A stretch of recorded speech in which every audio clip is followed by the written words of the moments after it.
Karibu katika Lunch Hour.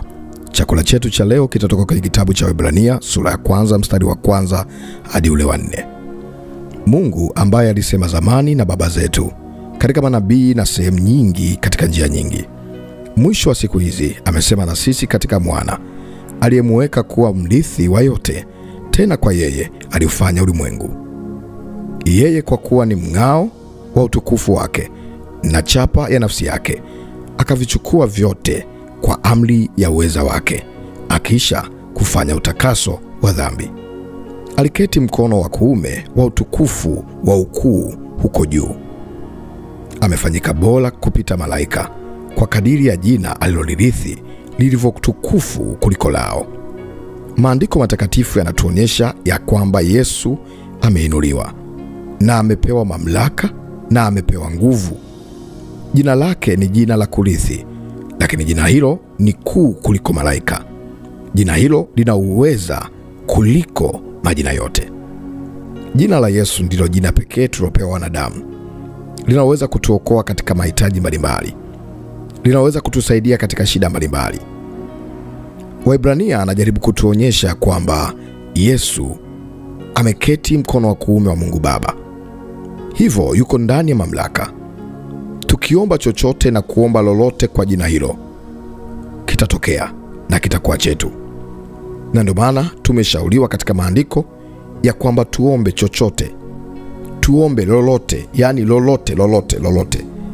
Tuombe kwa jina la Yesu. Karibu sasa tuingia kwenye maombi ya wakati huu. Bwana Mungu, tunakushukuru kwa kutupa neema na kibali. Haijawa rahisi kuyaona majira haya. Asante kwa sababu ya uwepo wako na neema yako. Tunajikabidhi tena mikononi mwako. Tunaomba neema yako, tunaomba mkono wako wa wokovu uambatane pamoja nasi. Bwana Mungu, nasema asante kwa jina la Yesu Kristo, ambalo jina hilo litaenda kutupa mahitaji yetu. Ninaomba kwa ajili ya mpendwa huyu anayenifuata wakati huu. Naomba Mungu kutane naye. Naomba Mungu kutane na haja ya moyo wake kupitia chombo chochote kile ambacho kinatumika kufikisha ujumbe huu. Naomba Mungu kutane naye. Yuko mwingine ana mahitaji mbalimbali. Yuko mwingine anahitaji uvushe kwenye jambo fulani. Yuko mwingine anahitaji ulinzi wako. Yuko mwingine anahitaji amani. Yuko mwingine anahitaji aone wokovu katika mambo ambayo anatamani auone wema wako. Baba, katika jina la Yesu ninaomba kutane naye. Kutana hitaji la mtu huyu, kutana kila mmoja kwa jina la Yesu. Nami nenda kila kinyume na kila mipango ya shetani, roho za uharibifu, roho za giza na zikemea. Kila roho ya uzito inaondoa wingu lako, kila roho ya kipepo inaondoa uwepo wako, na ikemea kwa jina la Yesu.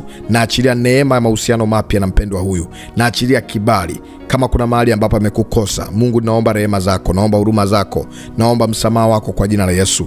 Maana katika imani tunaamini damu ya Yesu Kristo inatutakasa, kwa kuwa Kristo Yesu alikufa kwa ajili ya kutuokoa, akafufuka ili kutuweka huru katika yote. Nami natamka ushindi kwa mpendwa huyu, na kuombea Mungu akusaidie, na kuombea Mungu akubariki, Mungu akutendee mema. Majira haya ambayo umeyachagua kujiungamanisha na neno la Mungu na nguvu za Mungu na maombi, yakalete matokeo katika kila unalolifanya. Nabariki kazi ya mikono yako, nabariki kila unalolifanya kwa kumtanguliza Mungu na kumfanya awe kipaumbele kwako. Basi Mungu akakuinue. Neno lake nasema kwamba mtu wa kwenu akinitumikia, Baba yangu atamheshimu. Namuomba Mungu ayaheshimishe maisha yako. Namuomba Mungu ayaheshimishe maisha yako. Kila mchaye Bwana ataokolewa. Nami nakuombea wokovu patikane siku ya leo. Ukaone wepesi katika kila jambo, ukasikia amani, ukasikia nguvu za Mungu zimeambatana pamoja nawe katika jina la Yesu Kristo. Na kuombea nguvu za kiroho ziongezeke kwako, na kuombea kibali cha mahusiano yako na Mungu kiongezeke kwako, na kuombea majibu ya mahitaji yako yapatikane kwa wepesi, na kataa roho za kucheleweshwa na kutangatanga. Neema ya Bwana ikulinde, mkono wa Bwana ukutunze, na kuombea ulinzi. Kila maadui na kila wabaya wanaojipanga kwa ajili yako wasifanyikiwe kwa jina la Yesu. Kila mshale utakaorushwa kwa ajili yako usifanyikiwe kwa jina la Yesu. Maombi haya ya Lunch Hour yakawe maombi yenye matokeo makubwa kwako. Ukapokee amani, ukapokee uzima, ukapokee uponyaji. Mungu akaimarisha mahusiano na wewe katika jina la Yesu Kristo. Kila mpango wa shetani nimeubatilisha, kila kazi ya giza nimeikemea, mipango yote ya sirini nimeiharibu katika damu ya mwana kondoo. Na kuombea kibali cha Mungu, na kuombea neema ya Mungu iende pamoja nawe popote unapokwenda. Chochote unachokifanya kiwe kimebarikiwa. Pokea baraka za Mungu, pokea ulinzi wa Mungu, wewe pamoja na familia yako, wewe pamoja na nyumba yako. Mungu akulinde na mapato yako, Mungu akulinde na kila unalofanya likabarikiwe na likawe na matokeo mazuri katika jina la Yesu. Amen. Mungu akubariki. Hongera kwa kipindi kizuri cha Lunch Hour. Umefanya vizuri kujiungamanisha na Mungu kwa njia ya neno na maombi. Naitwa mwombezi Pastor Godwin Ndelwa. Naamini Mungu amekuhudumia. Hongera kwa kufanya maombi na kumchagua Mungu awe wa kwanza katika maisha yako. Ubarikiwe sana. Unatamani uende kunifuatilia zaidi? Karibu kwa mitandao ya kijamii. Ingia TikTok, andika Maombi ni Dawa. Maombi ni Dawa. Basi tatokea pale Pastor Godwin Ndelwa, Maombi ni Dawa. Hivyo hivyo kwa njia ya YouTube andika Maombi ni Dawa. Tatokea pale Pastor Godwin Ndelwa au mwombezi Pastor Godwin Ndelwa. Unaweza kupata maombi mengine, na kama unanifuata kupitia mitandao yote hii, unaweza ukasubscribe au kanifollow, ukawa mmoja kati ya wanafamilia bora kabisa wa huduma za kiroho, yani Maombi ni Dawa. Barikiwe sana sana. Mungu akutendee mema. Uwe na wakati mzuri.